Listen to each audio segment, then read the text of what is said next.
We've all been there, right? A delivery is running late and you get that sinking feeling in your stomach. What you say in that moment, well, that can be the difference between a one-star disaster and a five-star save. So today, we're not just learning phrases, we're building a complete toolkit to turn those stressful delays into a chance to really show how professional you are. So picture this. The restaurant kitchen is totally backed up. Or maybe the traffic is just an absolute nightmare. Whatever the reason, you're late. And you know the customer is waiting, probably getting more and more frustrated by the minute. What's your first move? What do you actually say? That's the challenge we're going to solve right now. And here's the thing. A delay isn't just a threat to your rating. It's actually an opportunity. This is your moment to prove that you are a calm, respectful professional who takes the customer's time seriously. This isn't just about damage control. This is about building your reputation. And it all starts with your number one, most powerful tool. Before you explain anything, before you make any excuses, you have to offer a genuine, sincere apology. This is the foundation for cooling down any tense situation. You know, there's some real power packed into this one phrase. This isn't just a casual throwaway sorry. When you say it with a calm, sincere, and direct tone, it immediately shows respect and it tells the customer, I see that you're being inconvenienced. Let's try it. The phrase is, "Shot em tsavam," and listen to the tone. It's not rushed, it's not panicked, it's steady and sincere. Let's break it down. Shot em tsavam. This is your go-to, right out of the gate. But you know, sometimes, especially if it's a really long delay, one apology just isn't going to cut it.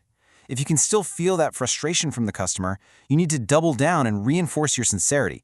This proves you're not just reading a script. You genuinely feel bad about the situation. And that's exactly why you need this second phrase in your back pocket. It literally means, I apologize again. Using this shows you're persistent and you're taking their frustration very, very seriously. It signals a high level of professionalism. Okay, so after you've given that sincere apology, then you can offer a very brief, honest reason for the delay. Now, this isn't about making excuses, it's about giving a little context and showing that the issue was probably out of your control. That helps manage their expectations. And here are the two most common situations you're going to face. If the restaurant is slow, you say, "Restorani mi kish ushatnome." If it was the traffic, it's "Trafike shater aysor."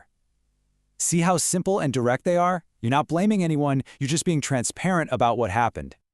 All right, so we've apologized and we've given a reason. The last part of our toolkit is all about connection and control.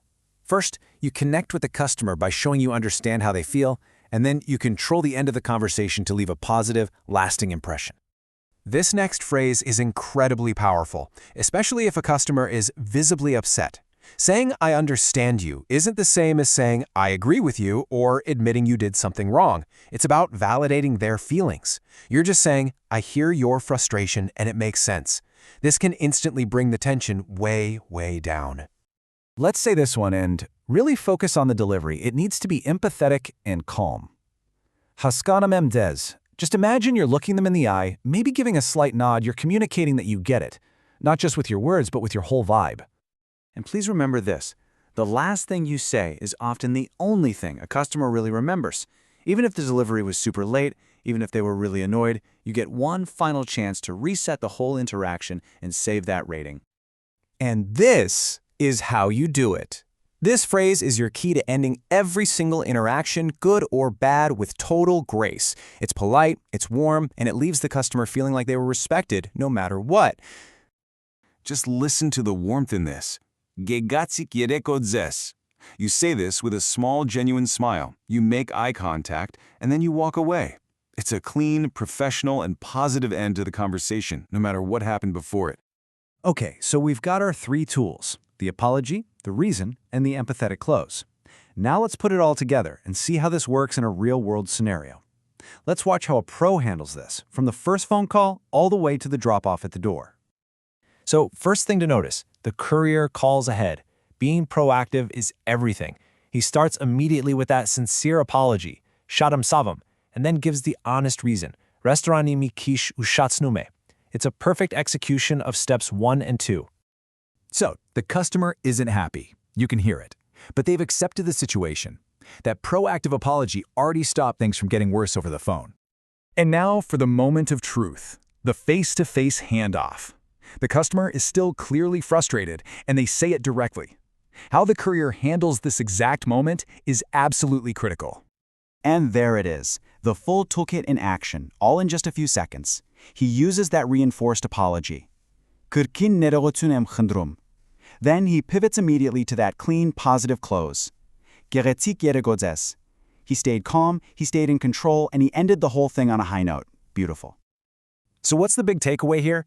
These aren't just some lines to memorize. They are professional tools, and mastering this simple 3-step process is what separates an average courier from a top-rated 5-star professional.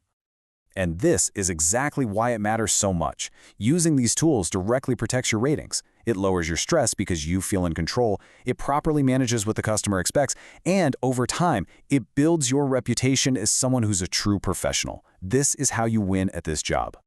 So I want you to think about your next shift. When a delay happens, and you know it will, you now have a clear, calm, and effective game plan. The only question left is, which of these powerful tools are you going to be ready to use first?